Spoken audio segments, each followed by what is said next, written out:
D'accord? Et la partie finale, ce sera finalement de regarder quelles sont les applications de ces complexes organométalliques et comment ils réagissent pour créer des liaisons carbone-carbone, carbone-hétéroatome, pour construire des molécules organiques. Chị ra. Ah, problème. Coupez votre micro, s'il vous plaît. Il faut que je repartage, puisque dès que j'accepte quelqu'un dans la salle, il faut que j'arrête et que je repartage. Donc, les retardataires. Voilà. Donc, je ne comprends pas pourquoi ça ne marche pas. Excusez-moi. OK. Désolé, ça ne marche pas. Il ne veut pas que je passe les diapos.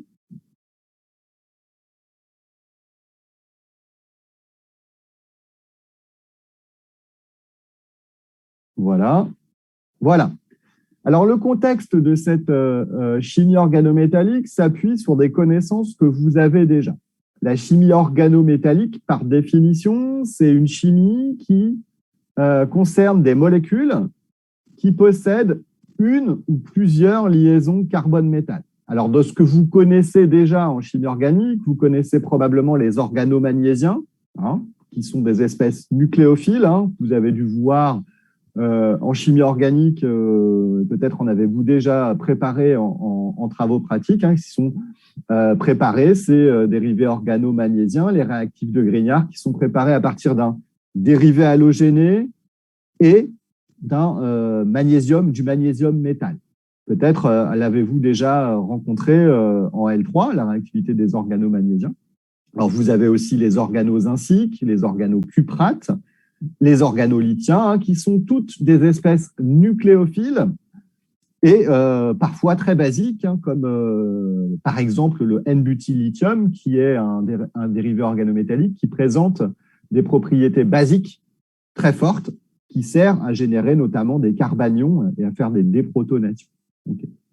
Donc ça, c'est la chimie organométallique que vous connaissez, que vous avez déjà vue en chimie organique classique. Eh bien, nous, on va, dans ce cours, faire un coup de projecteur sur les complexes de métaux de transition. On va regarder quelles sont leurs caractéristiques à ces complexes de métaux de transition. Et une fois qu'on aura bien compris quelles sont les caractéristiques de ces complexes, comment ils sont composés, eh bien, on va pouvoir regarder comment ils vont réagir en chimie dès lors qu'ils vont pouvoir activer des substrats organiques. Et l'activation de ces substrats organiques, on va la regarder. Pourquoi? Parce qu'on va s'intéresser à des réactions dans lesquelles on aura ces complexes de métaux de transition qui seront utilisés comme catalyseurs dans des réactions chimiques. OK? Donc, si on regarde un petit peu l'historique de la chimie organométallique et complexes de métaux de transition, on constate quoi? On a quelques dates importantes. En 1827, le premier complexe organométallique d'un métal de transition a été isolé. C'est ce qu'on appelle le sel de Zeiss. C'est ce sel de platine ici, platine, 3 atomes de chlore et un ligand éthylène. C'est un platinate de potassium, cette espèce-là. C'est un complexe et on constate que c'est de la chimie assez ancienne. Ensuite, une autre date marquante concernant la chimie des complexes organométalliques, c'est 1952, la description du complexe dit sandwich, le complexe ferrocène, donc un atome de fer qui est ligandé par 2 molécules de cyclopentadiène. D'accord? Donc ça a donné lieu à un prix Nobel de chimie, hein, Wilkinson et Fischer, en 1952. Okay? Donc ça, c'est quelque chose, complexe de ferrocène, qui a commencé à... on a commencé à comprendre qu'on pouvait associer des molécules organiques avec des métaux de transition. Et ici, en fait, les auteurs ont pu caractériser les complexes organométalliques par diffraction des rayons X. Hein, c'est une technique d'analyse. Oui, pas de problème pour le bruit. Une technique qui permet, hein, peut-être avez-vous déjà vu ça en cristallochimie ou bien en chimie inorganique, la technique de diffraction des rayons X, ça permet de caractériser des molécules, et en particulier ici des complexes organométalliques, où on peut avoir la structure dans l'espace en 3 dimensions de la molécule, avec ici en orange l'atome de fer, et ici en noir, donc les 2 ligands cyclopentadiènes. Et donc ça renseigne la diffraction des rayons X, ça donne des informations intéressantes sur les complexes, puisque vous allez avoir accès aux longueurs de liaison, aux distances entre le fer et le carbone ici, et aux angles de liaison, évidemment, que vous allez avoir. OK ? Donc ça, c'est un événement majeur dans l'histoire de la chimie organométallique des complexes de métaux de transition. Ensuite, 13 ans plus tard, en 1965, il y a eu une découverte majeure, qu'on doit à Wilkinson également. Le catalyseur de Wilkinson, c'est un complexe de rhodium avec un ligand chlore et 3 ligands triphénylphosphine.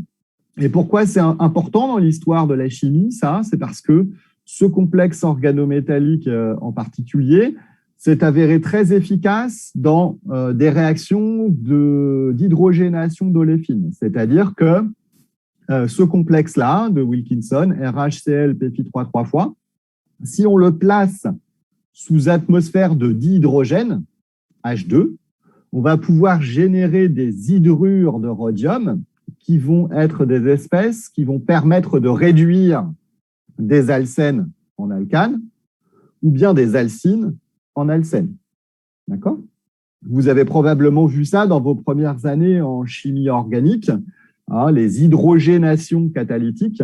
Les hydrogénations catalytiques sous atmosphère de H2, eh bien, vous allez avoir possibilité, dans ce cas-là, de générer des espèces réductrices à partir de complexes de métaux de transition sous atmosphère de H2.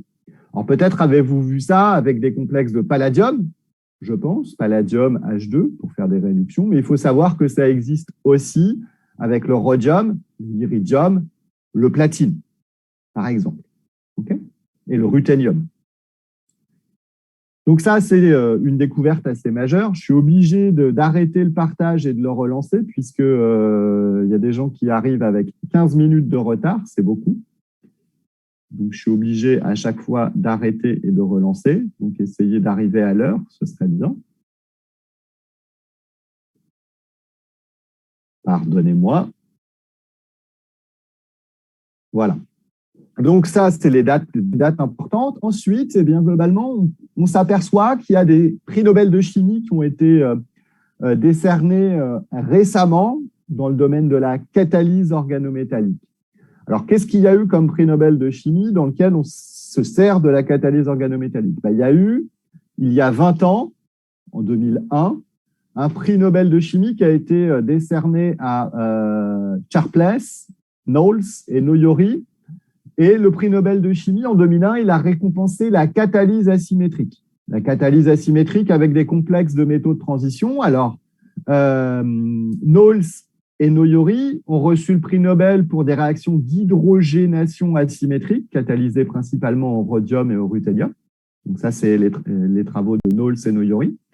Et Barry Sharpless, plutôt pour des réactions d'oxydation asymétrique et en particulier de dihydroxylation asymétrique ou d'époxydation asymétrique. Alors, c'est assez drôle parce que finalement, aujourd'hui, on est en 2021 et je ne sais pas si vous avez peut-être vu l'information circuler la semaine dernière. Il y a aussi de la synthèse asymétrique qui a été récompensée par le prix Nobel de chimie cette année. C'est les chimistes Macmillan et Benjamin List qui ont reçu un prix Nobel de chimie pour l'organocatalyse asymétrique. C'est-à-dire qu'eux, ils ont été récompensés sur un concept qui est quasiment le même que celui-ci, sauf que eux, les 3 lauréats, ont été récompensés parce qu'ils ont fait de la catalyse organométallique avec des métaux.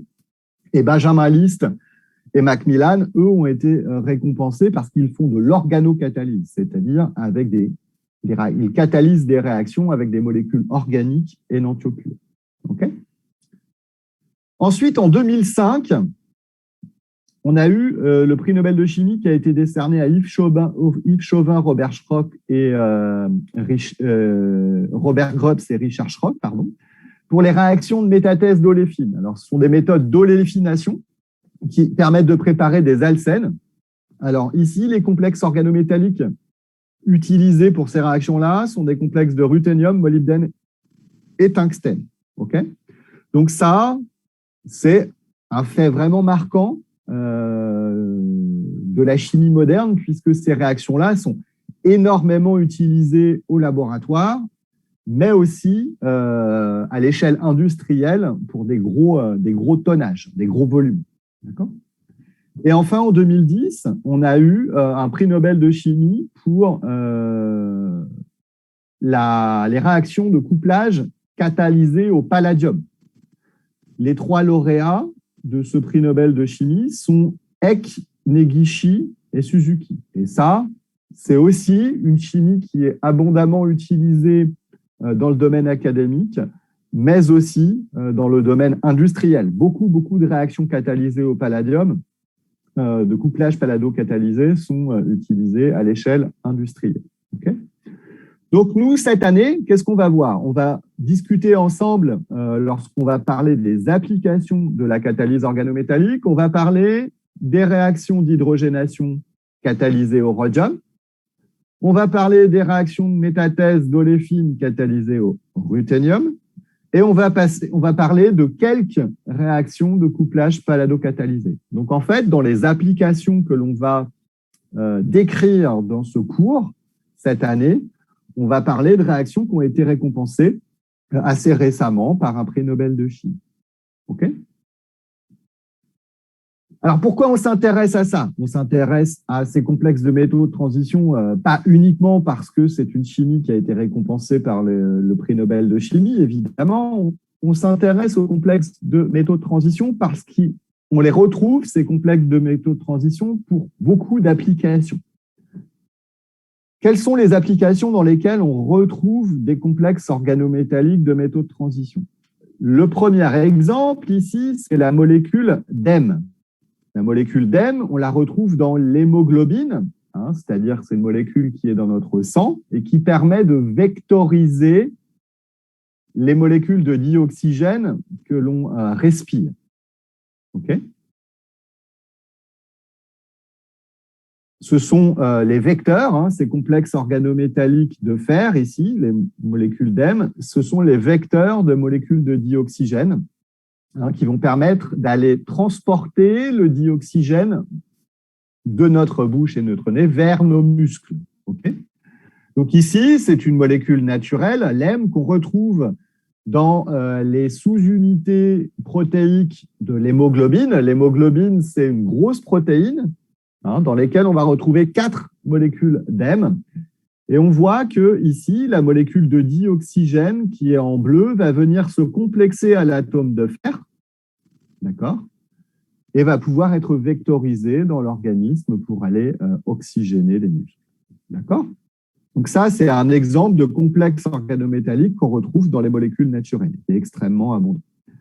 Ensuite, ici, j'ai mis un second exemple, l'exemple d'un complexe qu'on appelle le cisplatine. Le cisplatine, c'est un complexe de platine avec un ligand dicarboxylate, ici, et 2 ligands azotés, 2 molécules d'ammoniac. Et le carboplatine, cette molécule-là, c'est un anticancéreux puissant. Donc, c'est un médicament. Il sert dans le domaine de la santé.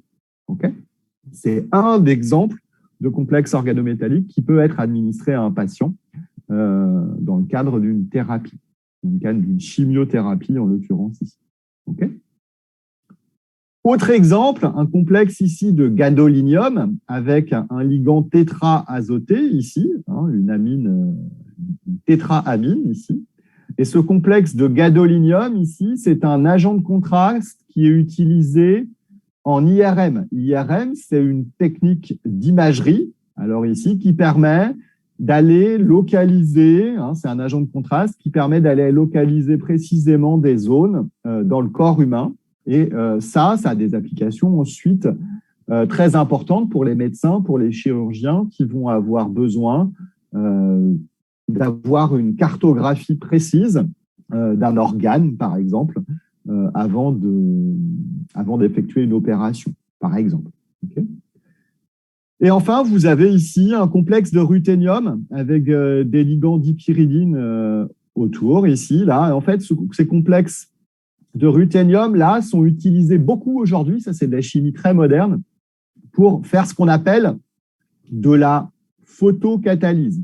C'est-à-dire qu'on va avoir des réactions chimiques dans lesquelles on va pouvoir introduire nos réactifs et notre solvant, notre catalyseur de ruthénium, et on va avoir une irradiation photochimique, ici avec un éclairage LED dans la couleur bleue, et on va pouvoir avoir une activation photochimique du complexe organométallique qui va permettre de pouvoir opérer et réaliser des réactions de catalyse en chimie organique. Okay, et donc, les complexes organométalliques, on va voir que ce sont des bons outils en synthèse pour pouvoir créer des liaisons carbone-carbone, créer des liaisons carbone-hétéroatomes. Okay, alors, est-ce qu'il y a des questions sur la partie introduction? Et est-ce que ça va pas trop vite? Dites-moi si ça va. Ça va, monsieur. Ça va? Les autres, est-ce que vous avez des questions? Parce qu'on est nombreux là, mais il ne faut pas hésiter à poser des questions. Je suis là pour y répondre. Il ne faut pas hésiter non plus à me dire si le rythme est trop rapide. Est-ce que ça va pour tout le monde?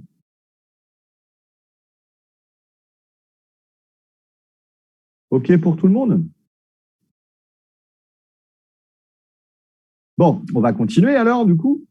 Donc, après avoir décrit de manière très générale ce que c'était qu'un complexe organométallique, on va regarder les caractéristiques de ces complexes de métaux de transition particulièrement.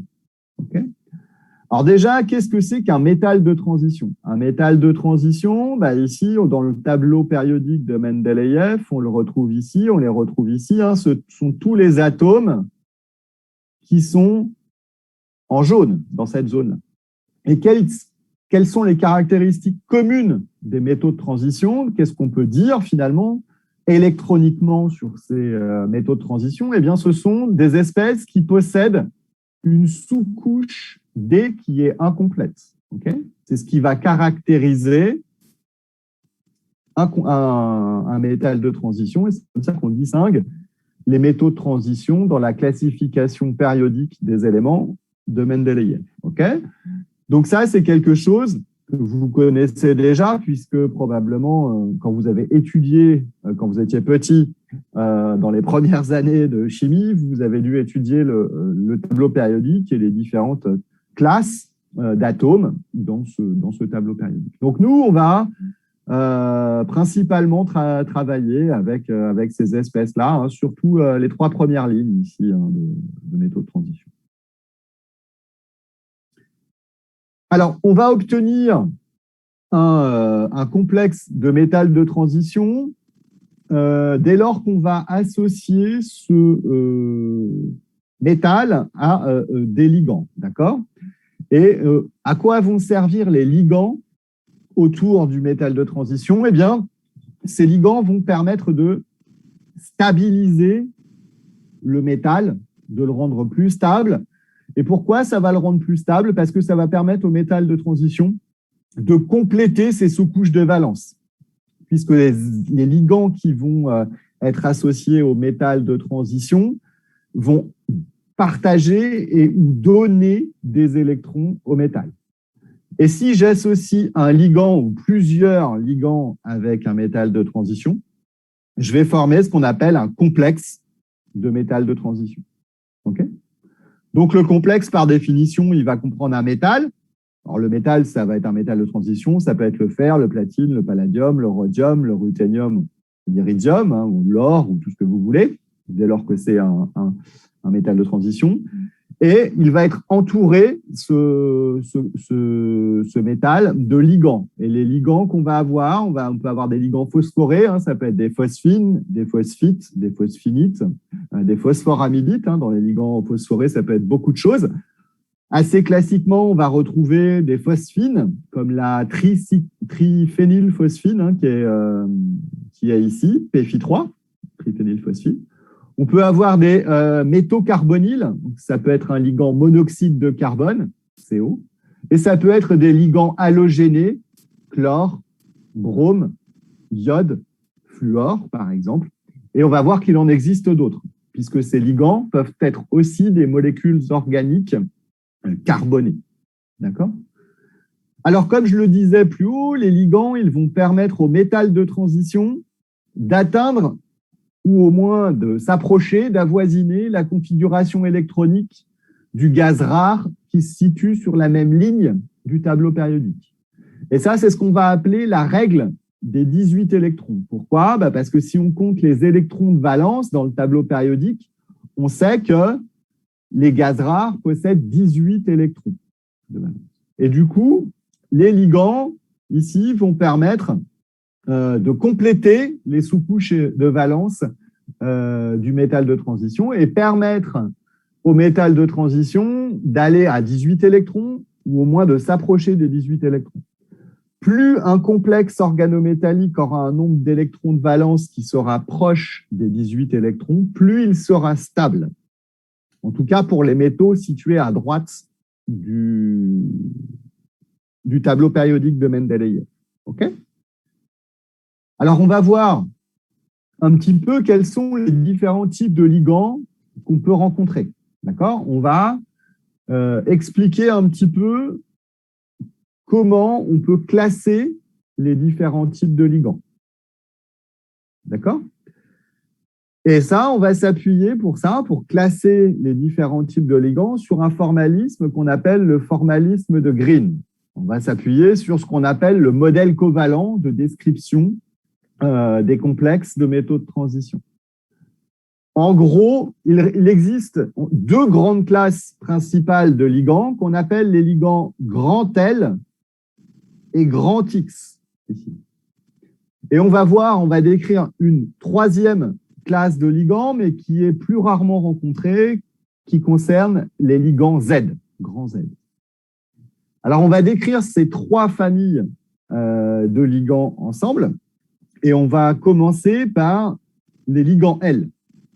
Les ligands L, selon le formalisme de Green, ça correspond à quoi? Ça correspond à des ligands qui vont apporter 2 électrons appariés au métal. Autrement dit, ça va concerner des ligands qui vont posséder par exemple un hétéroatome possédant un doublet non liant, puisque 2 électrons appariés, un doublet non liant, c'est typiquement le cas où on va avoir possibilité d'apporter 2 électrons au métal dans ce cas-là. Alors, ce sont des ligands qui sont neutres, non chargés, et qui vont posséder un nombre pair d'électrons. Si j'ai dissociation du ligand, si le ligand s'en va du métal, eh bien, les 2 fragments que je vais obtenir après cette réaction de dissociation, les 2 fragments seront neutres, ils ne seront pas chargés.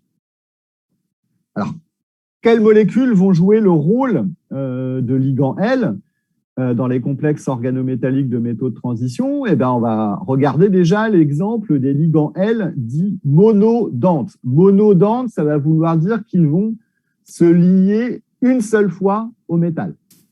D'accord? Donc, qu'est-ce qu'on va avoir? On va avoir l'exemple des phosphines, ou des phosphines si R est un squelette complètement carboné, des phosphites si R est un résidu dérivé d'alcool. D'accord. Donc, les ligands phosphorés vont être de très bons ligands L en chimie de coordination des métaux de transition, des complexes de métaux de transition. Pourquoi? Parce que le doublet non liant sur l'atome de phosphore, ici, va pouvoir apporter 2 électrons au métal. OK? Les amines, les dérivés azotés aussi, vont pouvoir être des parfaits ligands L, puisque sur l'atome d'azote, vous avez aussi un doublet non liant, vous avez aussi la possibilité d'apporter 2 électrons au métal. Le monoxyde de carbone, de même, vous avez possibilité, les ligands CO sont des très bons ligands L, les métaux carbonyles, pour apporter 2 électrons au métal. Vous avez les éthers, par exemple, OR2, puisque sur l'atome d'oxygène, vous avez 2 doublets non liants. Donc, si vous avez un des 2 doublets non liants qui établit une complexation avec un métal de transition, vous allez avoir votre éther ici qui va pouvoir jouer le rôle de ligand L avec le métal. Ensuite, vous pouvez avoir d'autres types de partenaires. Vous pourrez avoir des alcènes, puisque le nuage pi de la double liaison carbone que vous avez là de votre fonction alcène peut apporter 2 électrons à un métal et jouer le rôle de ligand L. Okay. Un alcyne aussi, une triple liaison carbone-carbone, de même, peut être un ligand L du métal. Dans la série des ligands azotés, vous avez aussi les nitryles. Ici, un nitrile, N, triple liaison C avec un résidu. Donc, c'est un nitrile. Eh bien, l'atome d'azote de votre fonction nitrile peut jouer également le rôle de ligand L. Ça peut notamment être le cas d'un des nitriles les plus petits, à savoir l'acétonitrile. Si mon R, ici, c'est un groupement CH3, un groupement méthyle, j'ai la molécule d'acétonitrile qui peut être utilisée aussi comme solvant en chimie organique. Et bien, l'acétonitrile, c'est un très bon ligand également des métaux de transition, puisque l'atome d'azote peut apporter 2 électrons appariés au métal et donc constituer un bon ligand. Vous avez aussi les ligands de type pyridine. Ça, c'est une pyridine, hein, c'est un hétérocycle azoté. La pyridine dont vous avez peut-être entendu parler également, hein, qui a des propriétés basiques aussi. C'est une base en chimie organique. Et bien ici, la pyridine possédant un atome d'azote qui va posséder un doublet non liant va pouvoir apporter 2 électrons au métal et donc ainsi constituer un bon ligand L pour un métal de transition. Alors, est-ce que vous avez bien compris, avant que je continue, ce que c'était qu'un ligand L? Et il ne faut pas hésiter à dire si vous n'avez pas compris.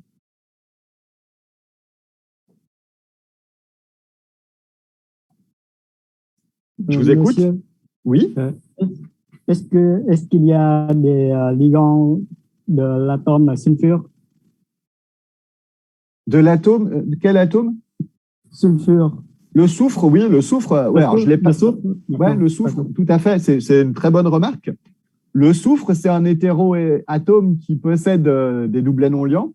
Et effectivement, les thioéthers, par exemple, hein, ici, si vous avez SR2, vous avez possibilité, ce sont des bons ligands L aussi.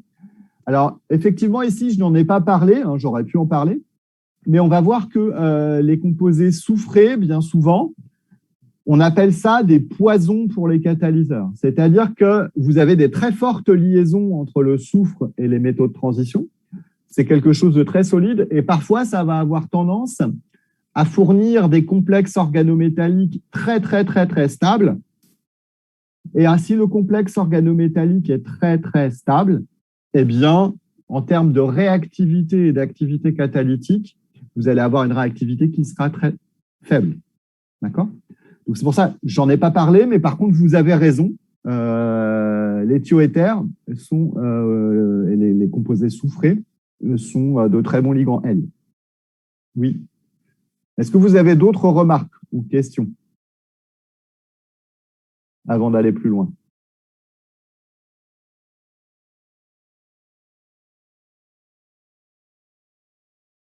D'autres questions ou on continue?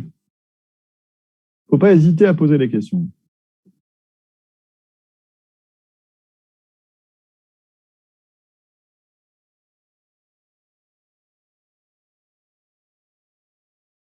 OK, on continue. Donc, tout comme vous avez des ligands monodentes L, vous allez avoir des molécules, si vous avez une capacité d'apporter 2 fois 2 électrons, vous allez avoir des ligands qu'on va appeler L2, des ligands bidentes.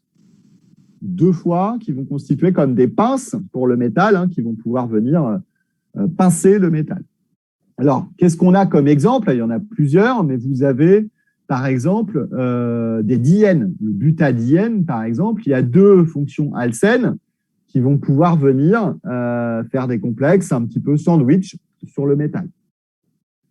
Vous allez avoir typiquement les diimines. Les diimines, hein, des composés diazotés ici, vous avez les doublets non liants des 2 atomes d'azote que vous avez là, qui vont pouvoir de même venir pincer le métal et ligander sous forme de ligand L2 votre métal. De même, vous allez avoir les diphosphines, ici, dans lesquelles vous allez pouvoir stabiliser le métal et apporter 2 fois 2 électrons. OK ? Les ligands L3, par définition, vont apporter 3 fois 2 électrons. Alors, qu'est-ce que ça peut être? Ça peut être un noyau benzénique, un noyau aromatique, sur lequel vous allez avoir 3 doubles liaisons carbone-carbone, 3 nuages pi qui vont pouvoir venir interagir avec le métal. Et donc ça, on appelle ça des ligands L3. Donc, comme on l'a vu pour les diphosphines, vous allez avoir possibilité d'avoir des triphosphines, possiblement, et des triamines qui vont venir cette fois-ci avec 3 ponts ligander votre métal. Okay ?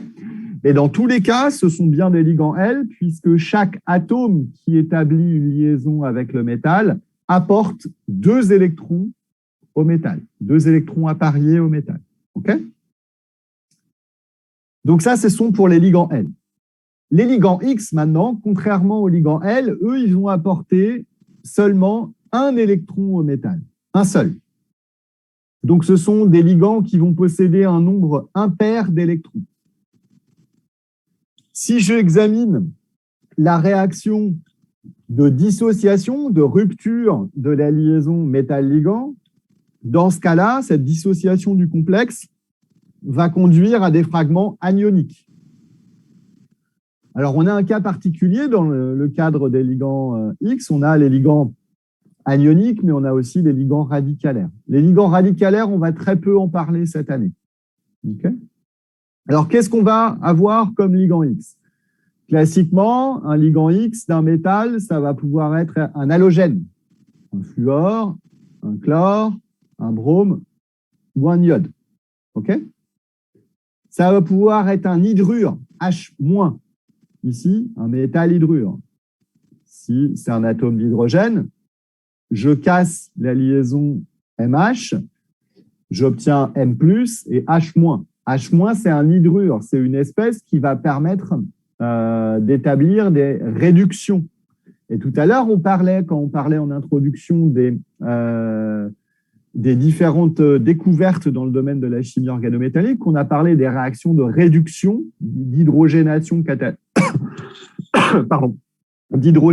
catalytique. Par exemple, avec les complexes de rhodium, eh bien, les espèces qui sont générées sous atmosphère de dihydrogène avec un métal de transition, ce sont des hydrures organométalliques. Des espèces comme celle-ci. Alors là, vous partagez aussi un seul électron.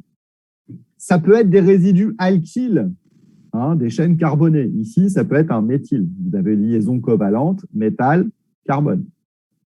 Ça peut être aussi des amines. Mais attention, à la manière de l'écrire. Tout à l'heure, j'ai dit les amines peuvent être des ligands L, mais vous voyez ici que mon atome d'azote, il est trisubstitué par 3 fragments. Donc, c'est uniquement son doublet non liant qui va interagir avec le métal. Ici, vous avez quelque chose de différent. Vous avez une liaison covalente métal-azote. D'accord? Vous avez un amidure, ce qu'on appelle un amidure métallique. OK? Et vous avez une liaison covalente métal-azote. Ce qui fait que vous allez avoir l'azote qui va partager un seul électron avec votre métal. Les alcools aussi peuvent être des ligands X. OK? Ici, vous voyez, mon alcool, c'est un alcoolate métallique, puisque vous avez bien, comme pour l'atome d'azote, une liaison covalente entre le métal et l'atome d'oxygène. Ici. OK? Les noyaux aromatiques aussi peuvent être de bons ligands X, mais dans tous les cas, ici, les alcynes aussi, ou les alcènes, vous remarquerez que la manière de dessiner la molécule est très importante. C'est-à-dire qu'ici, on représente bien une liaison covalente métal-carbone, dans les 3 cas. Okay. Un autre complexe organométallique peut être pour un métal un ligand X. Si j'ai des espèces bimétalliques, avec un métal ici qui est lié de manière covalente à ici un atome de manganèse, eh bien, on va considérer que le manganèse pentacarbonyle, le complexe ici, est considéré comme un ligand X de l'autre métal. Ça, c'est possible. Alors, vous avez les métaux carbonyles, hein, toujours avec les liaisons covalentes, et vous avez les cyanures métalliques qui peuvent être aussi de très bons ligands X. Et dans tous les cas, on a bien une liaison covalente métal, carbone ici. OK, alors est-ce que ça va, ça, les ligands X?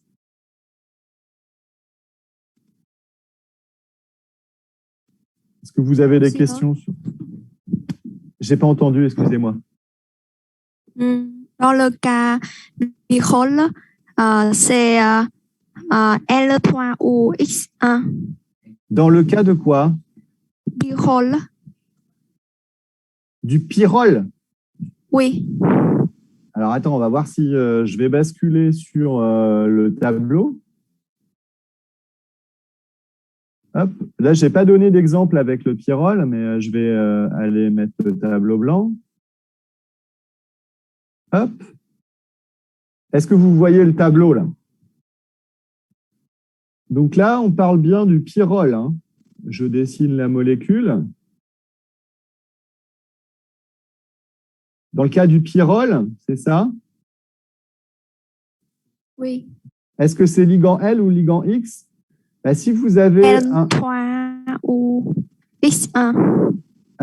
si vous avez, ça dépend comment vous avez. Si vous avez ça,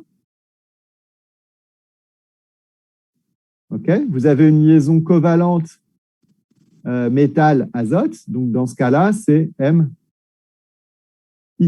Vous partagez un électron ici. D'accord? Si vous avez le pyrrole qui se lie à votre...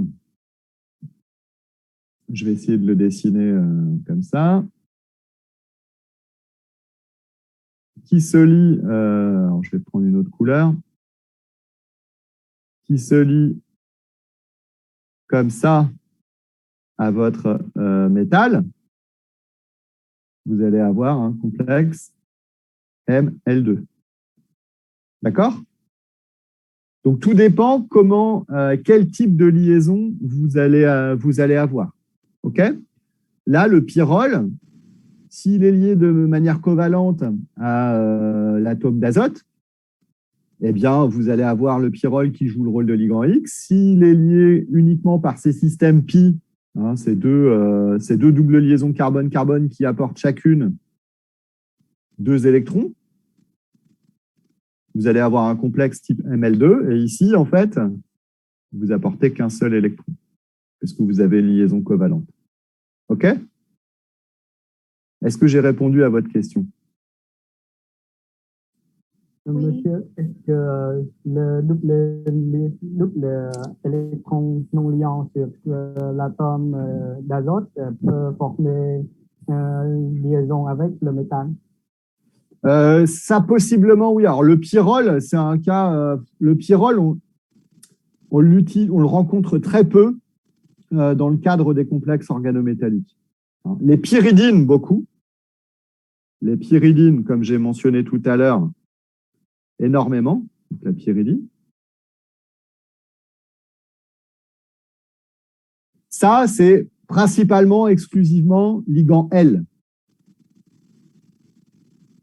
Et le pyrrole, c'est très peu rencontré.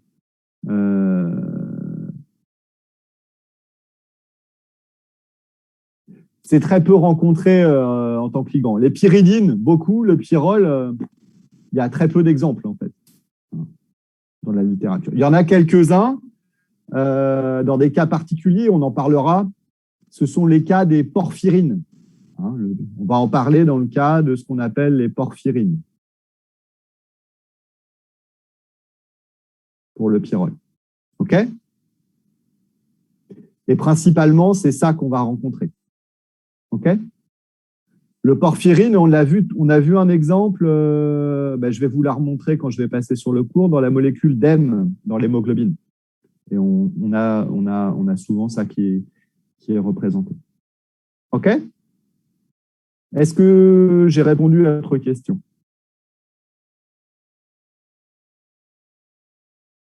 Ça, c'est OK et ça, c'est peu rencontré.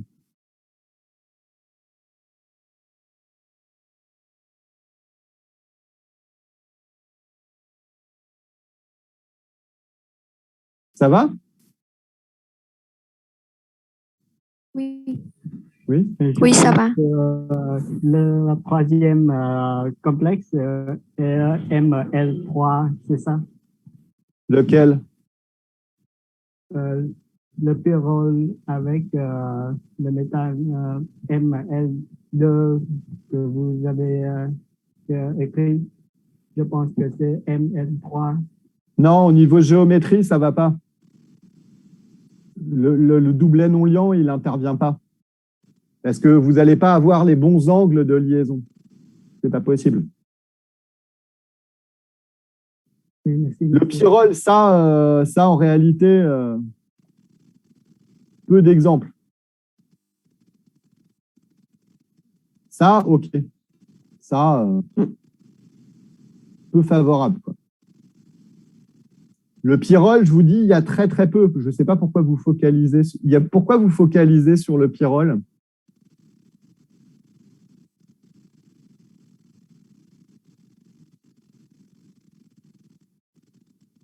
Les complexes de métaux de transition avec le pyrrole, à part les porphyrines, il y a très peu de choses. Les pyridines, il y a beaucoup de choses, mais le pyrrole, c'est un cas qu'on rencontre très peu. OK?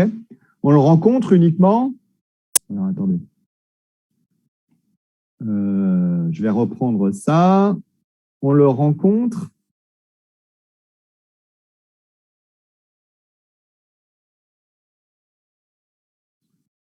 On le rencontre dans ces complexes-là.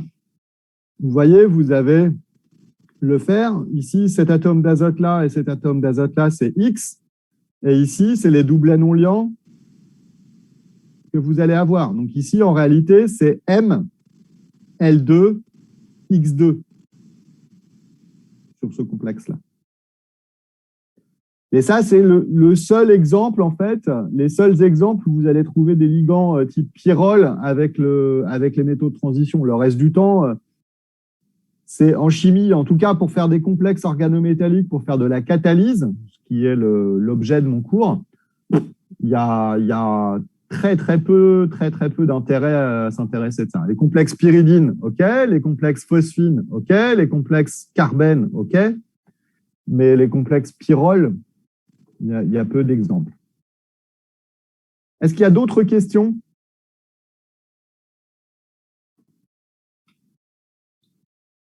Il ne faut pas hésiter. Hein. Et est-ce que j'ai répondu à votre question sur les pyrroles? Est-ce que vous avez compris?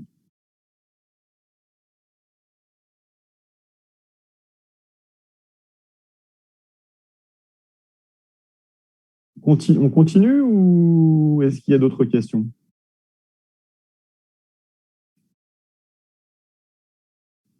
Oui, on continue. Continue? OK. Alors ensuite, vous allez avoir des ligands qui sont mixtes. Les ligands mixtes, c'est-à-dire que vous allez avoir des ligands, des molécules qui vont s'associer à des métaux de transition, qui vont pouvoir interagir de plusieurs manières avec le métal. Alors, on va regarder les ligands LX ici. Alors, ils peuvent être de type LX, L2X, L2X2. On peut avoir différentes manières de voir les choses. Si je prends le cas d'un ligand allyle, un métal allyle, il peut être de type X si j'ai une liaison covalente métal-carbone. D'accord? Dans ce cas-là, on va appeler ça état 1 allyle. On va regarder ensuite ce que ça veut dire état 1. Mais examinons d'abord le cas de ce ligand allyle dans le cas où il est X.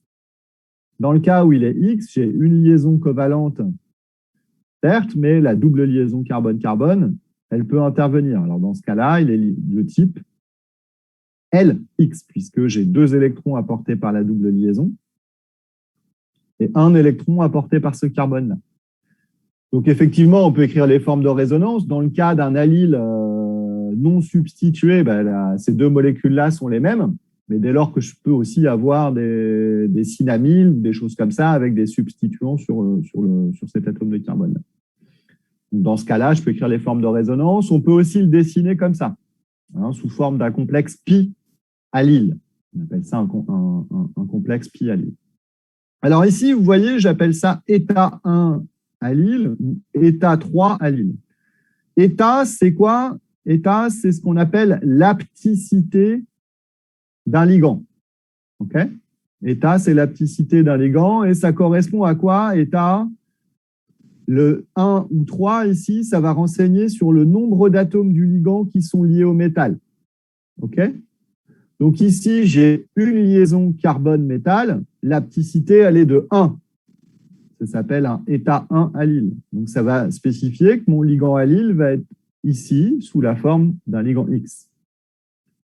Dans le cas où l'allyle se comporte comme un ligand LX, je vais avoir mes 3 atomes finalement de mon squelette allylique qui vont être impliqués dans des liaisons métal-ligand. Et du coup, dans ce cas-là, l'apticité est de 3. On appelle ça un complexe état 3 allyle. OK? Le cas du ligand cyclopentadiényle, ici. Le cas est un petit peu particulier, hein, on l'a vu tout à l'heure. Le cas du ligand cyclopentadiényle, si on revient un peu à tout ce que j'ai dit au début, c'est exactement ça. C'est le cas des ferrocènes. J'ai 2 cyclopentadiényles autour de mon fer. Hein, c'est le complexe sandwich. Okay, donc le ligand cyclopentadiényle, si je regarde un peu, je le représente comme ça, ce complexe cyclopentadiényle, mais en réalité, il établit 3 types de liaisons. Il établit de part ces 2 doubles liaisons carbone-carbone qui vont exister ici. Il établit 2 ligands L, les 2 doubles liaisons carbone-carbone ici jouent le rôle de ligand L. Et vous avez une liaison covalente ici. Donc là, c'est X, là, c'est L, là, c'est L. Donc il est de type L2X2. Si je regarde l'apticité du ligand cyclopentadiényle, finalement, les 5 atomes de carbone de mon ligand cyclopentadiényle interviennent dans des liaisons métal-ligand. Du coup, l'apticité ici, elle est de 5. OK? Donc ça, ce sont pour les ligands mixtes LX. Enfin, la dernière classe de ligands, je vous ai dit, sur cette classe de ligands Z, elle est très peu rencontrée. Elle existe. Si on étudie le formalisme de Green, et qu'on va être complet pour décrire le formalisme de Green dans la description des complexes de métaux de transition, ces ligands Z, là, ils vont être particuliers, ils vont, eux, accepter 2 électrons. Ils vont se comporter comme des acides de Lewis. Hein, et notamment, finalement, si on regarde ça, AlX3, donc AlCl3 par exemple, ou BF3, qui sont des acides de Lewis, vont pouvoir accepter 2 électrons du métal. Et donc, dans ce cas-là, ces ligands Z, finalement, vont s'associer avec un métal de transition. Alors, ces cas-là, on va très peu le rencontrer, nous, mais c'est quelque chose qui existe. Et pour être complet par rapport à la description du formalisme de Green, il semblait pertinent d'en parler. Alors, au bilan, si on regarde un petit peu ce qu'on a vu ici, tous les complexes vont être formellement du type M, L, grand L, indice petit l, grand X, indice petit x, grand Z, indice petit z, et qui vont potentiellement disposer d'une charge qu'on va appeler Q. La charge, ça peut être plus 1, plus 2, plus 3, plus 4, ça peut être moins 1, moins 2, moins 3, moins 4, par exemple. Mais des complexes organométalliques chargés, il y en a beaucoup qui existent, okay, qui vont disposer d'une charge. Lorsqu'on écrit et on dessine un complexe, si on respecte la nomenclature internationale, on met des crochets ici. On le met entre crochets. Okay. Alors, petit l, petit x et petit z, ils vont représenter le nombre de ligands grand L, grand X et grand Z. Et la charge du complexe, qui est positive ou négative, elle est notée Q. Alors, si je prends les exemples que j'ai ici, j'ai ce qu'on appelle le palladium tétrakis. Ça s'appelle le palladium tétrakis. Palladium et 4 ligands triphénylphosphine. Okay, ça, c'est typiquement un complexe de type MN. L4M et on a 4 ligands L autour. Okay. Ici, le fer pentacarbonyle avec 5 ligands CO, il est de type ML5. Okay. Donc ça, c'est assez simple. Ensuite, si on regarde ça, un complexe de fer biscarbonyl, bistrifénylphosphine dichloré, ici, je vais avoir 4 ligands L. 1, 2, 3, 4. Les ligands triphénylphosphine et les ligands CO sont des ligands L. Et je vais avoir 2 ligands X. Les ligands X sont les 2 atomes de chlore que je vais avoir ici. Donc, globalement, mon complexe va être de type ML4X2. Okay. Et enfin, dernier complexe, je vais avoir un complexe de ruthénium, allyle, cyclopentadiényl, dibromé. Okay. Le ligand allyle, si je l'écris comme ça, il est de type LX. Hein, on se souvient, si je l'écris comme ça, le ligand allyle, il est de type LX. Donc, lui est de type LX et lui, il est de type L2X. Donc, en tout, j'aurais bien un complexe ML3X4 puisque les atomes de brome sont des ligands X. OK? Alors, est-ce qu'il y a des questions déjà sur ces exemples-là? Est-ce que vous avez compris comment ça marche?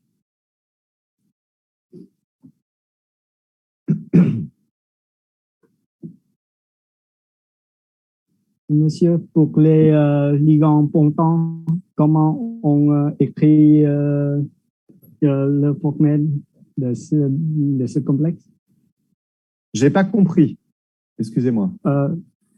Il y a des ligands pontants comme ligand CO qui forment un bond entre deux centres métalliques.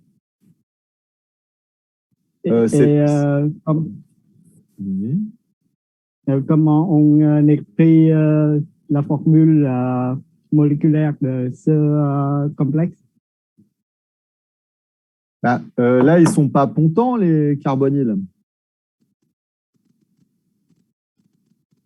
Là, le ligand CO, il établit une liaison, il partage 2 électrons avec le fer. D'accord? Le M ici, c'est le fer. Donc, ce qu'il faut regarder, c'est qu'est-ce qu'il y a autour de mon atome de fer. Combien de liaisons établit mon atome de fer avec les ligands CO? Ici, il en établit 5. ML5. Ici, il n'y a pas de... Oui? Par exemple, le ligand de chlorure, il fait un bond entre 2 métals.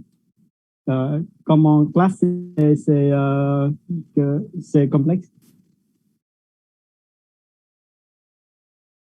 Alors, je vais dessiner. Je comprends pas. Je pense que vous allez chercher des trucs très compliqués, mais je vais reprendre le tableau. Mais je crois avoir compris ce que vous m'avez dit, mais je ne suis pas sûr. En fait, vous êtes en train de me dire que, par exemple, si j'ai un complexe de fer comme ça,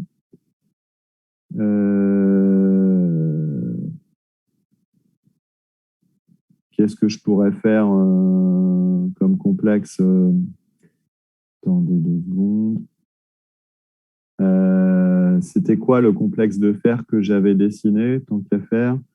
C'était BiCO. Okay.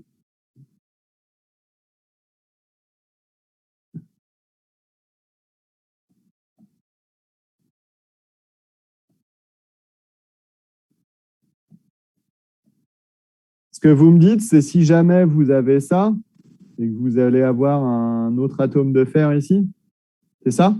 Sur cette liaison-là? Oui, c'est ça. Alors, pour cette liaison-là, le chlore, il est ligand X pour cet atome de fer-là, mais ici, pour cet atome de fer-là, il va être ligand L, parce qu'il partage un double non-liant. C'était ça votre question? Oui, monsieur. Oui, d'accord. Ouais, ouais. Alors, nous, on se focalise. Alors, oui, votre question, elle est si vous avez des agrégats. Oui. Et en fait, nous, quand on va parler des complexes de métaux de transition, on va s'intéresser à l'activation d'un métal de transition avec une molécule organique pour créer des liaisons carbone-carbone. Donc, ce qui va nous intéresser, c'est un métal et son environnement proche. On ne va pas aller regarder ce qui se passe après, à côté. D'accord ? Mais dans le cas de la chimie de coordination pure, en chimie inorganique, plutôt, effectivement, vous allez regarder comment tous ces complexes vont s'organiser les uns avec les autres. Et dans ce cas-là, le formalisme de Green, il existe aussi, c'est vrai, c'est tout à fait juste. Mais par rapport à l'application qu'on vise, nous, ça n'a pas d'intérêt. OK ? Est-ce qu'il y a d'autres questions pendant que j'ai le tableau ouvert ?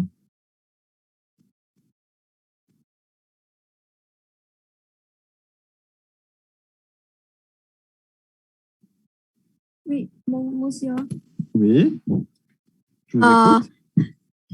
CO et ligon L parce Oui. que sur carbone, il y a une double liaison, double électron. Qui va donner Mais, deux électrons. oui, mais bidonné de méthane à CO. Bidonné. Oui, alors après, oui, effectivement, Oui. sur les métaux carbonyles, et ça, vous verrez ça en Master 2.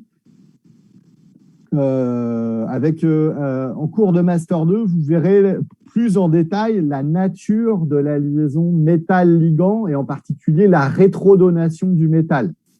D'accord ? Effectivement, vous avez raison. C'est une très bonne remarque, mais c'est quelque chose que je n'ai pas le temps de traiter, moi, cette année. Mais effectivement, ça existe. Ça, c'est vu en Master 2. D'accord ?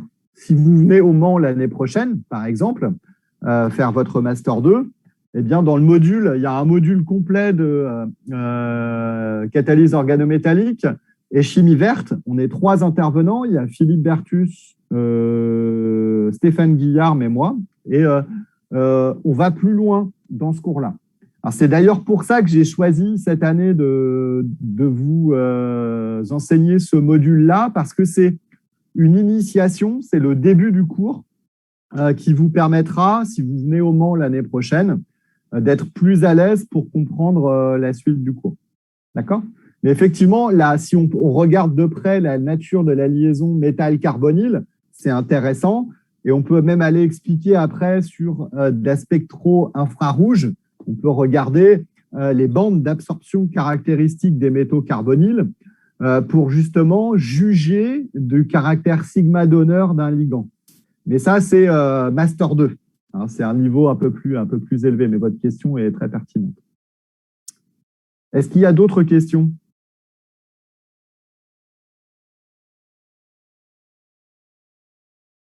On continue ?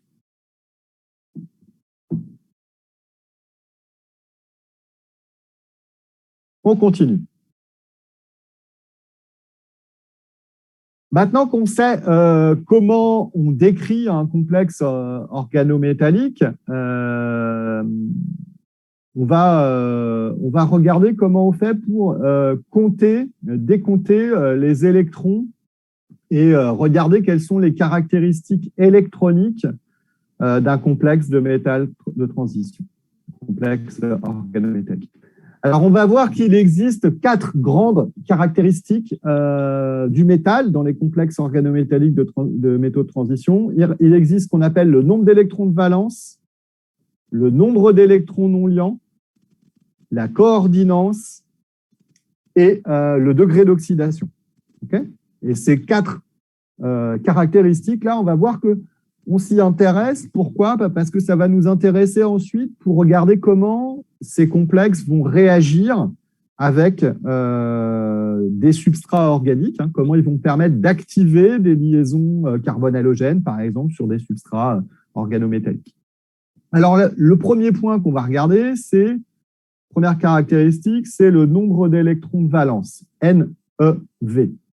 OK ? Il correspond au nombre d'électrons de la couche de valence du métal plus le nombre d'électrons apportés par les ligands. Donc, le NeV, si je veux le calculer, c'est le nombre d'électrons du métal, plus 2 fois le nombre de ligands L, puisque chaque ligand L apporte 2 électrons, plus 1 fois le nombre de ligands X, puisqu'un ligand X apporte un seul électron, et moins la charge. Et comme ça, je vais déterminer le nombre d'électrons de valence de mon complexe. Comment je fais pour connaître le nombre d'électrons du métal? On le détermine grâce au tableau périodique, c'est le numéro de la colonne. Si je retourne voir mon tableau périodique, ici, si je veux savoir combien d'électrons a mon métal, mon palladium, il est dans la colonne 10, donc il a 10 électrons. Si je veux savoir combien le fer a d'électrons, il est dans la colonne 8, donc il a 8 électrons. Le titane, il en a 4, il est dans la 4e colonne. Okay, donc, si vous ne connaissez pas par cœur le tableau périodique, je vous invite, quand vous faites des exercices de chimie organométallique, d'avoir un tableau périodique avec vous et de regarder combien d'électrons a le métal. Vous n'avez pas besoin de l'apprendre par cœur, ça. Il faut avoir juste un tableau périodique avec vous et puis vous êtes capable de déterminer le nombre d'électrons du métal juste en regardant le numéro de la colonne dans lequel est le métal. Okay, donc, nombre d'électrons de valence, c'est le nombre d'électrons du métal. On regarde la colonne. 2 fois le nombre de ligands L, plus 1 fois le nombre de ligands X, moins la charge. Si je prends l'exemple de complexe organométallique que j'ai ici, si je prends le palladium tétrakis, PD, Pfi3 4 fois ici, on l'a vu tout à l'heure, il est de type Ml4. Si je veux calculer le nombre d'électrons de valence de ce complexe, eh bien, je prends le nombre d'électrons du métal du palladium, il est dans la 10e colonne, donc ça fait 10 plus 4 fois 2, parce que j'ai 4 ligands L. Okay, donc, je suis à 18 électrons. Est-ce que c'est stable, 18 électrons, pour un complexe organométallique? D'après vous? Est-ce que c'est stable?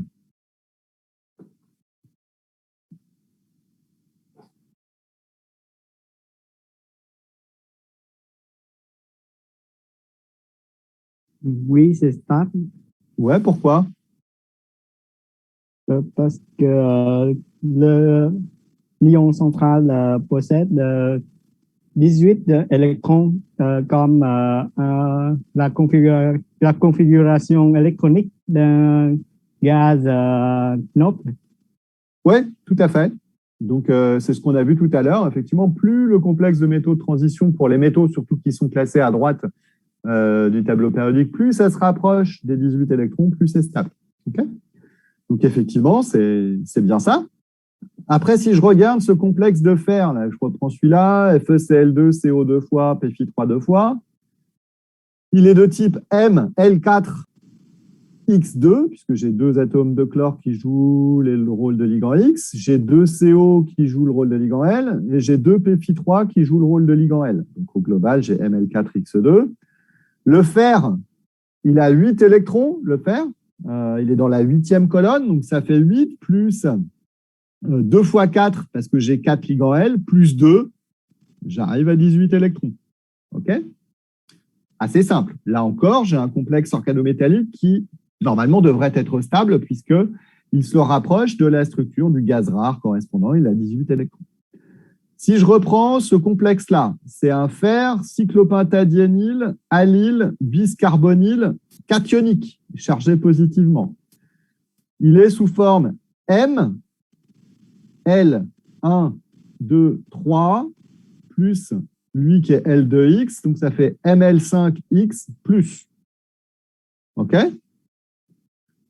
Il est de type Ml5X plus, donc le fer, il a toujours dans la 8e colonne, il a 8 électrons, j'ai 5 ligands L, donc plus 5 fois 2, plus 1 parce que j'ai un ligand X, et moins 1 parce que j'ai une charge Q qui est égale à plus 1 ici. OK? Donc, si je fais 5 plus 10 plus 1 moins 1, je tombe à 18 électrons aussi. OK? Ensuite, si j'examine ce complexe de molybdène, j'ai le molybdène, motif ligand cyclopentadiène et 3 CO. Mon complexe, il est de type ML5X-. Pourquoi L5? J'ai ce ligand cyclopentadiène qui est XL2. Là, et j'ai 3 ligands CO qui sont tous les 3 des ligands L. Donc, ça fait ML5X- parce que j'ai une charge négative sur mon complexe.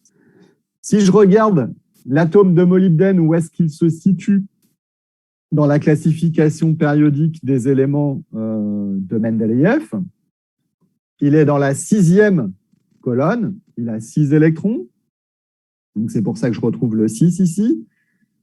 J'ai 5 fois 2, c'est-à-dire 10 électrons apportés par les ligands L, plus 1 électron apporté par le ligand X, et moins 1, puisque la charge est négative ici, j'arrive à 18 électrons. Ce complexe de molybdénate, apparemment, est stable aussi, il s'approche des 18 électrons. Est-ce que c'est clair, ça? Oui, monsieur. Ouais, ça va? Alors, ce que Oui, j'ai oublié, de vous dire, c'est qu'ici, le gros avantage de ce cours-là, de mon point de vue, c'est que notamment, on ne fait pas appel à beaucoup de bases de chimie avant, c'est-à-dire qu'on repart un peu de zéro et tout le monde, normalement, peut suivre un cours comme ça parce que là, on a juste finalement à faire des additions et des multiplications, ce n'est pas très compliqué. D'accord? Est-ce que d'autres ont des questions éventuellement sur la détermination des NEV là, ou est-ce que ça va pour tout le monde?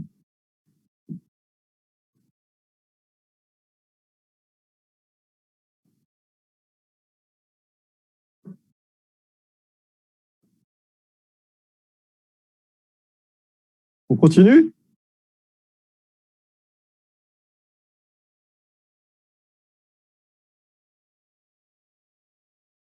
Oui, monsieur.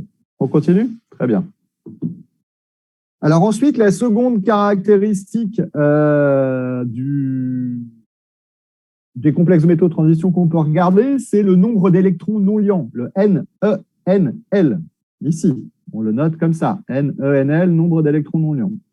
Ça représente quoi, le nombre d'électrons non liants? Ça va représenter le nombre d'électrons qui vont rester dans la couche de valence du métal après que celui-ci ait formé ses liaisons avec des ligands X et Z.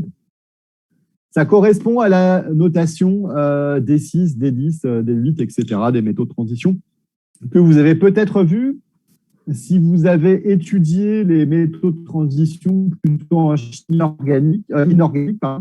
C'est notamment les notations qu'on utilise plutôt en chimie de coordination. Comme ça. Donc le NENL, c'est quoi formellement? Par définition, ça va être le nombre d'électrons du métal, moins le nombre de ligands X, moins 2 fois le nombre de ligands Z, moins la charge. OK? Donc, si je regarde ici, toujours les 4 mêmes complexes, palladium tétrakis, ML4, il a 10 moins 0 parce qu'il n'a pas de ligand X, pas de ligand Z et il est neutre, il n'est pas chargé, c'est du palladium 0 ici. Son nombre d'électrons non liants, il est de 10 électrons. Donc, on va pouvoir le noter D10. Okay. Pour le complexe de fer, ici, on sait qu'il est ML4X2, donc on a 8, c'est le nombre d'électrons du fer, il est dans la 8e colonne. Moins 2X ici, moins 2 parce qu'il y a 2 ligands X. Donc on est à un nombre d'électrons non liants de 6 électrons ici. Okay, donc, ce complexe de fer est de type D6. Ce complexe de fer-là, il est aussi de type D6, puisqu'il est de type Ml5X+. Le fer a toujours 8 électrons, moins 1 ligand X, moins 1 qui est la charge, on se retrouve à 6 électrons non liants. Donc, il est de structure D6. Ici.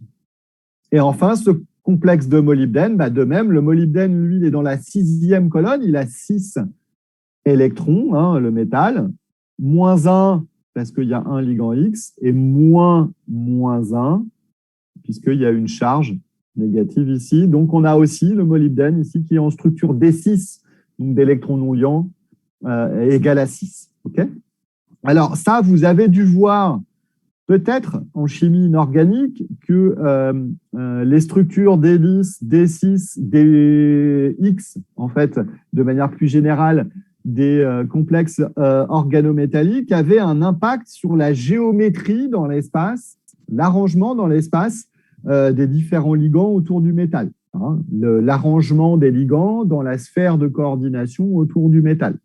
Donc ça, vous avez dû le voir plutôt en chimie de coordination, en chimie inorganique. C'est quelque chose que moi, je ne vais pas aborder, hein, mais c'est quelque chose qui est en lien avec peut-être des notions qui sont abordées par mes collègues inorganiciens.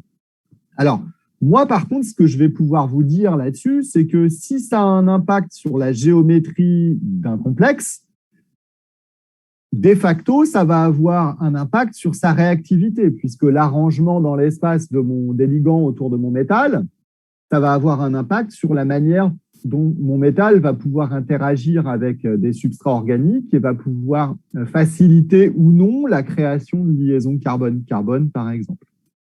Okay, et en termes de réactivité, nous, ce qui va nous intéresser, c'est que si jamais j'ai un complexe qui a un nombre d'électrons non liants qui est nul, alors ça va vouloir dire que le métal ne va pas pouvoir être oxydé. Et si le métal ne peut pas être oxydé, il ne va pas pouvoir créer de liaisons covalentes avec un substrat organique. Et s'il ne peut pas faire ça, ça veut dire qu'il va avoir du mal à activer des liaisons sur un substrat organique. Okay, donc nous, on va plutôt aborder ça, ce nombre d'électrons non liants, plutôt sous les aspects de réactivité et non pas d'arrangement dans l'espace dans tous les cas. L'arrangement dans l'espace, c'est plutôt vraiment de la chimie de coordination et c'est vu là lorsqu'on traite les complexes organométalliques plutôt sous un angle de chimiste inorganicien. Okay, est-ce que ça va, ça, le NENL? Ou est-ce qu'il y a des questions? Oui, ça va. Oui, ça va. Et vous avez vu en L3 peut-être les complexes de métaux de transition, mais plutôt sous l'aspect chimie inorganique? Est-ce que vous avez vu ça? Oui, monsieur. Ouais, vous avez vu? Okay. Donc, il y a un lien avec ça, évidemment. Il y a un lien, sauf que moi, mon objectif ici, c'est plutôt de voir plus loin et de voir comment on les utilise et pourquoi on les utilise et à quoi ça sert en chimie organique. Ça, c'est l'objectif qu'on abordera.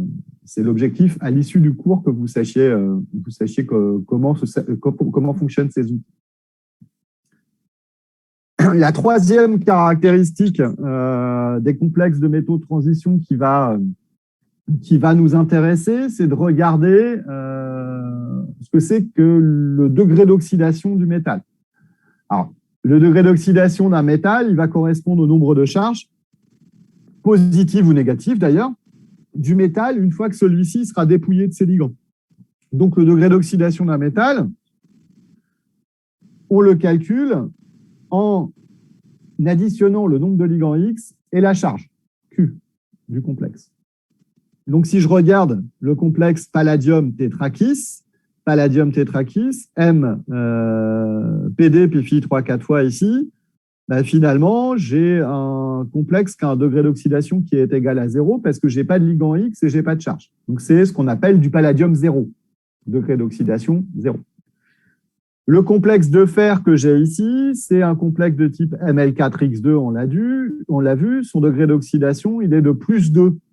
Plus 2, pourquoi? Parce qu'il y a 2 ligands X. Donc, c'est du fer 2. Okay, pour ce qui concerne ce complexe organométallique de fer-là, on est de type Ml5X+. Donc, le degré d'oxydation, ce sera 1 plus 1. 1 parce que j'ai un ligand X et 1 parce que la charge est de plus 1. Donc, le degré d'oxydation, ce sera aussi 2. On a dû faire au degré d'oxydation plus 2 aussi dans ce cas-là. Et enfin, le complexe de molybdène que j'ai ici, il est de type Ml5X-. Donc, mon degré d'oxydation de ce complexe organométallique-là, finalement, ce sera de type Ml5X-. Donc là, comment je fais pour le calcul? Le calculer, ce sera 1 moins 1. Donc, ce sera, au global, un complexe de molybdène au degré d'oxydation 0. OK? Donc ça, c'est assez simple à calculer. Et ça va être important comme paramètre le degré d'oxydation du métal pour regarder si il peut subir une réaction d'oxydation ou bien même ce métal une réaction de réduction. Puisque vous savez bien que les métaux de transition n'existent pas à tous les degrés d'oxydation possibles et imaginables. Okay, donc ça va être un point intéressant en termes de réactivité qu'il faudra regarder. Et enfin, dernière caractéristique, pardon, excusez-moi, j'ai la gorge enrouée. Dernière caractéristique des complexes de métaux de transition qui est importante, c'est ce qu'on appelle la coordinance, qu'on appelle grand C. Ça correspond à quoi, la coordinance? Ça correspond au nombre de sites occupés par les ligands autour du métal. Autrement dit, ça va être combien de sites, combien de places sont occupées autour de mon métal. Et si je veux déterminer la coordinance, il me faut additionner le nombre de ligands X au nombre de ligands L au nombre de ligands Z. Donc, si je regarde ici, pour le complexe de palladium tétrakis, j'ai un complexe Ml4. La coordinance, elle est de 4. C'est-à-dire que j'ai 4 sites autour du palladium qui sont occupés. Okay, pour le second complexe, le complexe de fer ici, c'est Ml4X2. Ma coordinance, elle est de 6. D'accord? J'ai 4 plus 2, j'ai bien 6 ligands autour de mon métal. Ici, pour ce complexe de fer-là, Ml5X, de même, j'ai une coordinance de 6, 5 plus 2, plus 1, pardon. Et pareil pour le complexe de molybdène. Okay. Donc voilà ce qui est intéressant dans ces 4 caractéristiques, nombre d'électrons de valence, nombre d'électrons non liants, degré d'oxydation et coordinance, c'est que ça va me donner des informations sur un complexe qui vont ensuite m'être utiles pour regarder si celui-ci peut réagir ou non avec une espèce organique. Okay, la coordinance, je ne l'ai pas souligné, mais si vous avez une coordinance trop élevée autour d'un métal, ça va vouloir dire que vous n'aurez plus de place pour une molécule de venir interagir avec le métal. Donc, si vous n'avez plus de place dans la sphère de coordination du métal, votre complexe organométallique va être inerte chimiquement avec la molécule qu'elle est censée activer. Dans ce cas-là, ce ne sera pas bien. À l'inverse, on cherchera à avoir des complexes qui seront réactifs vis-à-vis des partenaires organiques qu'on va vouloir activer. Alors, y a-t-il des questions sur cette partie nombre d'électrons de valence, nombre d'électrons non liants, coordinance et degré d'oxydation?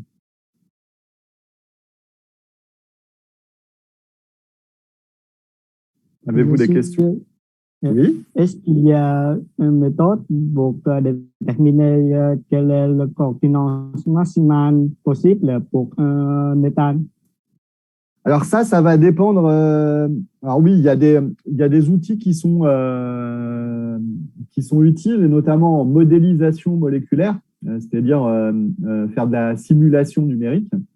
Alors pourquoi c'est pas si simple toujours que ça? Parce que ça va dépendre, des propriétés électroniques des ligands, si c'est des ligands L, X, etc., pour ne pas dépasser les 18 électrons de valence. D'accord? Ça, c'est le premier point. Le deuxième point, ça va être la taille de vos ligands. Plus vous allez avoir ici des ligands volumineux, plus ils vont encombrer et occuper de l'espace dans la sphère de coordination du métal. Et du coup, moins ils vont rendre le métal accessible. Et ça, c'est ce qu'on appelle les effets stéréoélectroniques des ligands. À la fois comprendre les effets stériques et les effets électroniques des ligands. Et ça, aujourd'hui, il y a des modèles qui permettent de prédire tout ça. Et ça, je pense que mon collègue Philippe Bertus, en Master 2, parlera de ça. Et c'est plutôt c'est d'un niveau supérieur au niveau M1. Mais effectivement, c'est une bonne question. C'est une bonne question.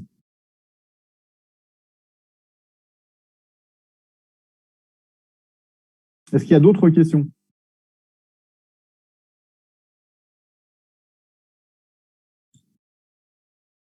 Ah, je me rends compte que je ne vous ai pas fait de pause au milieu, donc je vais vous lâcher.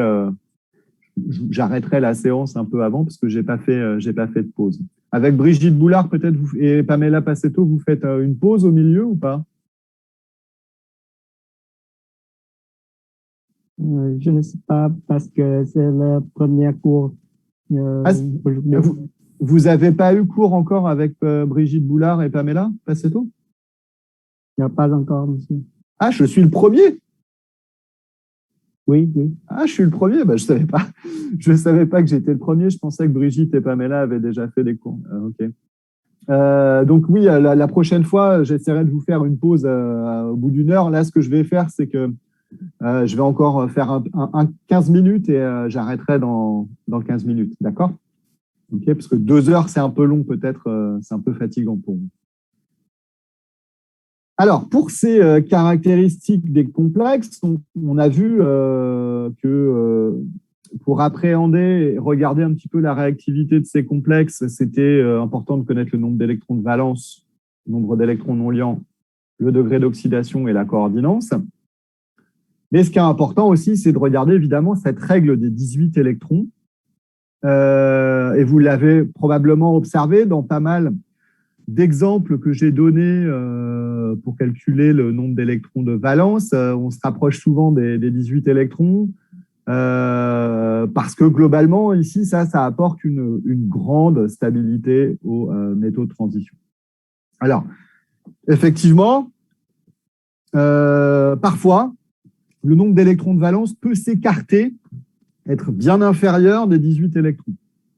Et comme je vous l'ai dit tout à l'heure, un petit peu quand j'ai commencé à parler de ça, plus votre métal de transition est situé à droite du tableau périodique, plus ce sera facile pour lui de compléter sa couche de valence à 18 électrons.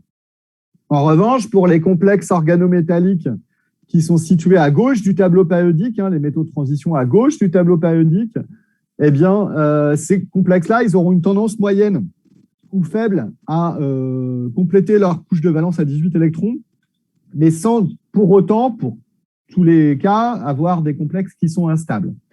Je vous ai mis ici le cas de 3 complexes qui sont plutôt stables, alors qu'ils sont très loin des 18 électrons.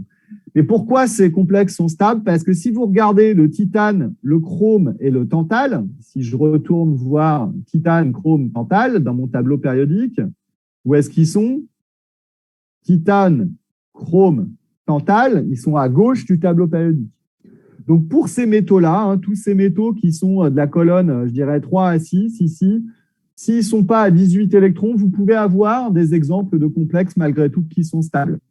J'ai donné l'exemple ici du tétra-isopropoxyde de titane, TiOIPR 4 fois. Ce complexe-là, ce qui est assez drôle et assez singulier, alors ils ne sont pas tous... la plupart des complexes organométalliques, bien souvent, sont des solides, mais ici, TiOIPR 4 fois, c'est un liquide, ce complexe-là. Okay, vous avez d'autres complexes aussi comme ça qui sont liquides. Je pense en particulier au nickel tétracarbonyle, qui est un liquide.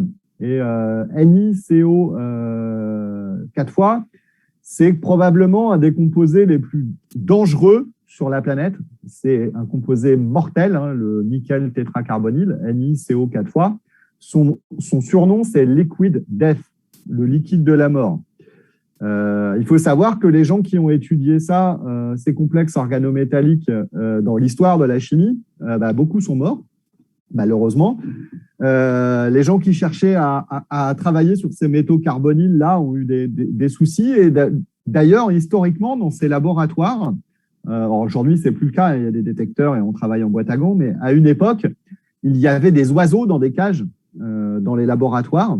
Et quand les oiseaux arrêtaient de chanter, il était temps de partir du labo parce que ces complexes sont extrêmement dangereux, puisque le monoxyde de carbone, vous le savez probablement, c'est un très bon ligand des métaux de transition et notamment du fer. Et c'est pour ça que le monoxyde de carbone, d'ailleurs, pour l'homme est très dangereux parce que, si je reviens ici, vous avez vu dans l'hème, ici, vous avez l'atome de fer qui complexe bien les molécules de dioxygène. Mais si vous respirez du monoxyde de carbone, le ligand CO est un meilleur ligand L que le O2 ici. Donc, si vous saturez tous vos atomes de fer de monoxyde de carbone et que vous n'avez plus de dioxygène, vous mourrez asphyxié. D'accord? Et ça s'explique aussi par de la chimie de coordination, malheureusement. Okay, donc, les ligands CO, tous les métaux carbonyles, il faut faire attention quand on travaille avec ces métaux-là. Donc, ça, c'est une parenthèse sur les complexes de métaux de transition. Alors ici, oui, alors si je reviens à ce que je voulais dire, c'est-à-dire les métaux de transition situés à gauche du tableau périodique, ils ont une tendance faible à moyenne de compléter leur couche de valence à 18 électrons. Le tétra-isopropoxyde de titane, on a 4 ligands isopropoxy qui sont des ligands X, puisque ce sont des alcoolates, IPRO-, en fait, finalement, quand j'ai dissociation de la liaison oxygène-titane. Il est de type MX4. Le titane, il est dans la 4e colonne du tableau périodique. Il a 4 électrons. 4 plus les 4 ligands X, 4 fois 1 apportés par les ligands isopropoxy. Je suis à 8 électrons. Mais ça, c'est très stable. C'est très stable alors que c'est loin de 18 électrons, mais parce que c'est un complexe d'un métal qui se situait très, très à gauche du tableau périodique. Autre exemple d'un complexe relativement stable, ce complexe de chrome ici, qui est de type MX6, où j'ai des groupements CH2, SI, Me3, en fait, qui sont liés ici, des liaisons covalentes. Donc, chacun de ces ligands-là est un ligand X. J'en ai 1, 2, 3, 4, 5, 6. Le chrome, il est dans la 6e colonne, donc il a 6 électrons, l'atome de chrome, et j'ai 6 ligands X, donc je suis à 12 électrons de valence. Mais malgré tout, j'ai quelque chose de stable ici, puisqu'il s'agit du chrome et qu'il s'agit d'un métal qui est à gauche du tableau périodique. Le pentaméthyltantal, ici, MX5, le tantal, il est dans la 5e colonne du tableau périodique, donc il est à 5 électrons, plus les 5 électrons apportés par les ligands méthyle. Ici, on va avoir donc un complexe à un nombre d'électrons de valence global de 10 électrons de valence. OK? Donc, tiens, quels sont les degrés d'oxydation de mes 4 complexes-là? Quel est le degré d'oxydation de TiO hyper 4 fois?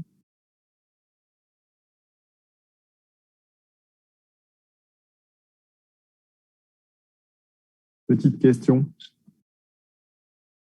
DO égale 4. Ouais, plus 4. Pour le complexe de chrome, c'est du chrome 6, plus 6. Et pour le complexe de tantal, c'est plus 5. D'accord? Alors maintenant qu'on sait ce que c'est qu'un complexe organométallique, on va regarder un petit peu comment il peut réagir. Et en fonction de ce qui va se passer autour du métal, on va regarder comment on peut expliquer des transformations chimiques dans lesquelles ces complexes organométalliques sont utilisés en tant que catalyseurs. Alors, si on aborde ça, on peut voir les choses sous différents angles. On peut classer les réactions qui impliquent des métaux de transition en 2 classes. La première classe, ça va concerner les réactions qui ne modifient pas la nature de la liaison métal-ligand. Un exemple est donné ici. Si je prends ce complexe organométallique de fer, il est de type Ml5X+. Pourquoi Ml5X+? Ça, c'est un ligand L, un autre ligand L, un 3e ligand L, et là, j'ai un ligand cyclopentadiényle qui est L2X. L2X plus L plus L plus L, Ml5X, 2 charges plus. C'est un atome de fer, ce complexe a 18 électrons.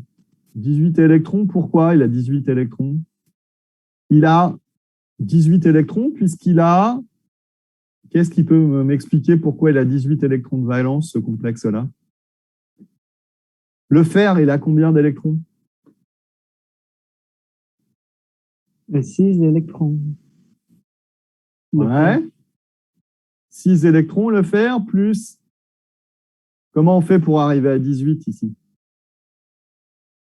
Comment on calcule ça? On a 5 ligands L, donc 5 fois 2, plus 6, ça fait 16, plus 1 pour le ligand X et plus 1 pour la charge, on arrive à 18 électrons. OK? Ici, si je fais une réaction de bromation non aromatique, c'est quoi comme type de réaction d'ailleurs pour passer de là à là?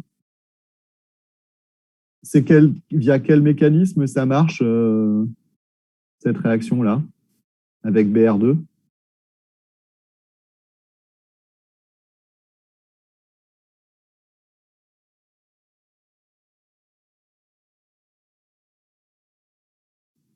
Substitution électrophilique sur le cycle aromatique.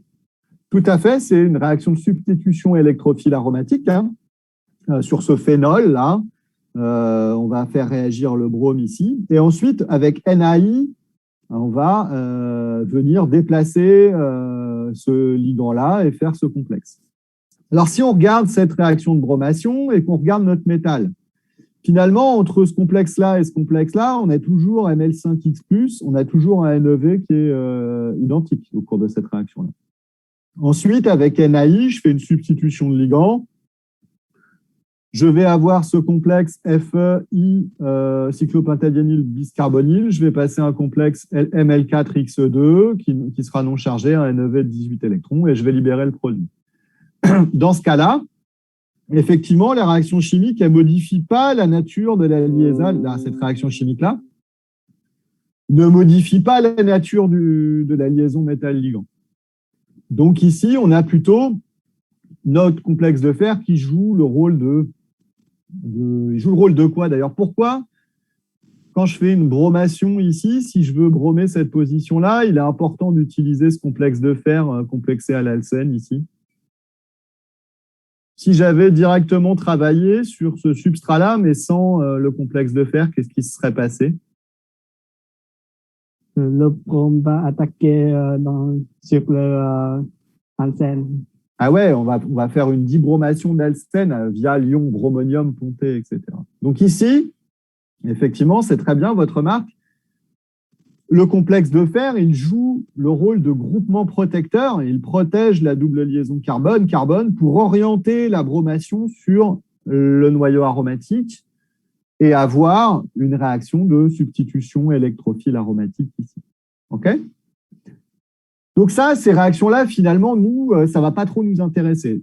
Nous, ce qui va nous intéresser, ça va être des réactions dans lesquelles le complexe de métal de transition va subir des modifications de la nature, les métal ligands. Okay. Et donc ça va impliquer quoi? Ça va impliquer que dans nos complexes, si j'ai une réaction qui va modifier la nature de la liaison métal-ligand, ça veut dire que ça va modifier les caractéristiques qu'on vient de voir ensemble, à savoir le NeV, le NeNl, le degré d'oxydation et la coordinance. Et ce qu'on va voir ici, c'est que ces réactions-là, elles vont constituer ce qu'on appelle les réactions fondamentales qu'on va rencontrer en chimie de la catalyse organométallique. Okay, donc nous, on va aller voir ça ensemble. On va regarder ces réactions-là. OK? Avant de voir ça, y a-t-il des questions? Parce que je vais peut-être même arrêter là, parce que comme ça, on pourra continuer plus sereinement la semaine prochaine. Est-ce qu'il y a des questions sur... on peut discuter maintenant sur ce qu'on a vu aujourd'hui, je pense. Je ne vais pas continuer nécessairement plus loin aujourd'hui. Est-ce que vous avez des questions?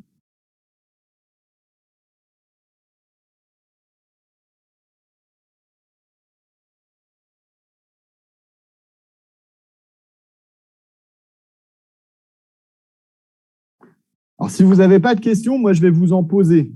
OK? Je vais vous en poser. Hop. Je vais reprendre le tableau. Hop. Si je prends ce complexe-là,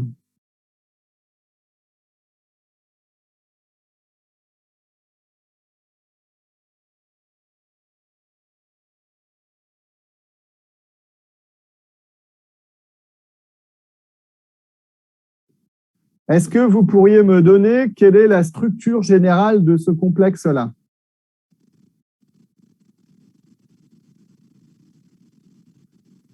ML3 X2. Est-ce que tout le monde est d'accord avec ça? Oui, monsieur. Oui, monsieur. C'est bon?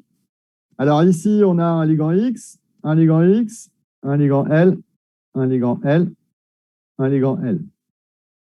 OK? Alors maintenant, est-ce qu'on ne peut pas se débrouiller à trouver le NEV, le NENL, le DO et la coordinance?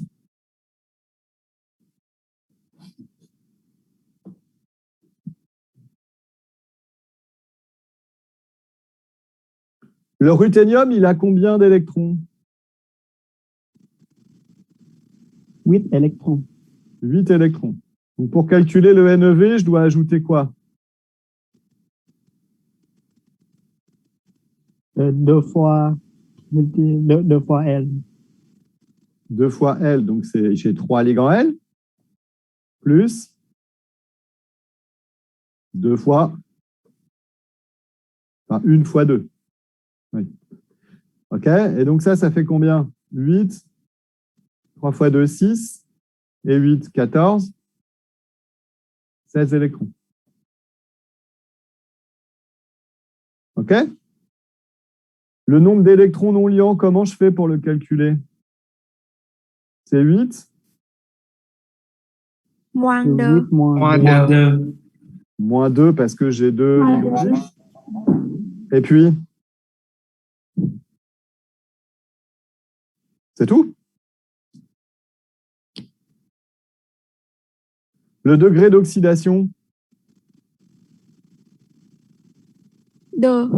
c'est plus 2 parce que j'ai 2 ligands X. Et la coordinance, 6. 5. À 5. 5, c'est 3 plus 2. OK? Alors maintenant, eh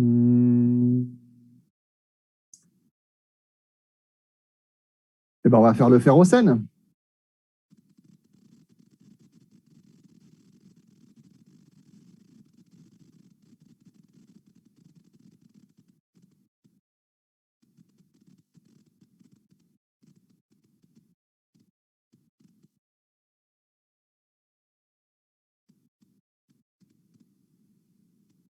Il est de quel type? ML4 X2. ML4, X2, pourquoi? Parce que chacun de mes ligands cyclopentadiène ici, c'est XL2. OK? Donc si je regarde le NEV, le fer, il a combien d'atomes? Combien d'atomes? Combien d'électrons? 8 électrons. Ouais. Plus 4 fois 2. 4 fois 2. Plus 2 fois 1. OK? Ça fait 18. Le NENL, c'est combien? 8 moins 2. 8 moins 2. Ça fait 6 électrons. Le degré d'oxydation,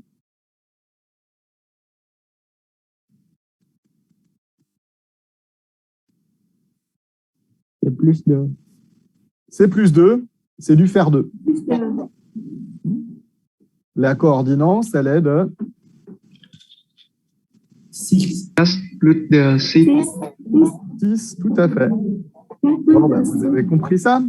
Est-ce que ça va, ça? Sur des exemples comme ça? Oui, ça va. Oui, ça va. Ça va? Alors, ceux qui répondent OK, mais est-ce qu'il y en a pour qui ça ne va pas? Est-ce qu'il y en a qui ont besoin d'explications complémentaires?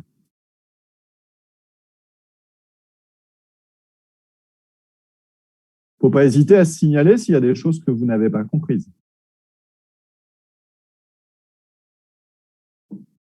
C'est bon?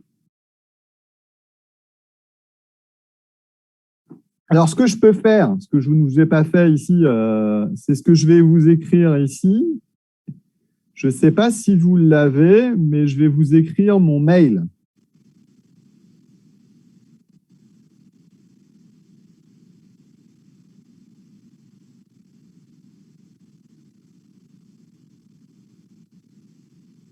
Je ne sais pas si Madame Swan vous l'a donné, ça c'est mon mail. Hein.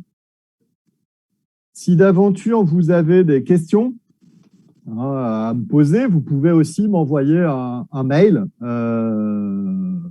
Si vous n'osez pas prendre la parole devant, ce que je peux comprendre, ce n'est pas toujours facile, devant vos camarades, puisqu'on est assez nombreux là, vous pouvez m'écrire, m'envoyer un mail et j'essaierai d'y répondre dès que je peux.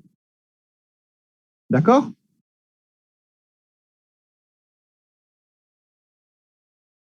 Est-ce que ça vous va? Oui, ça va, monsieur. Ça va? Donc, du coup, vu que je ne vous ai pas fait de pause, parce que j'ai oublié de faire la pause, je vais vous lâcher, on va arrêter la séance.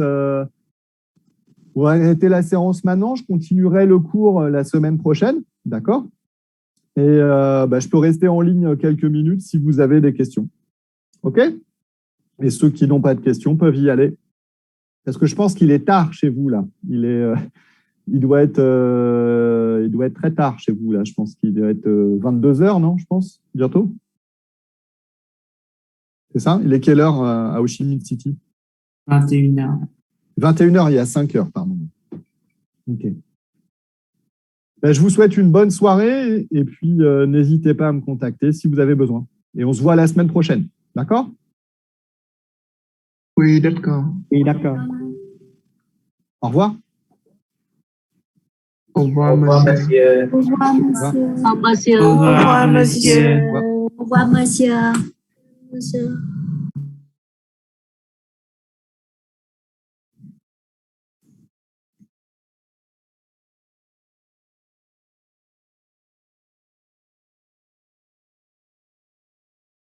Au revoir, monsieur. Au revoir.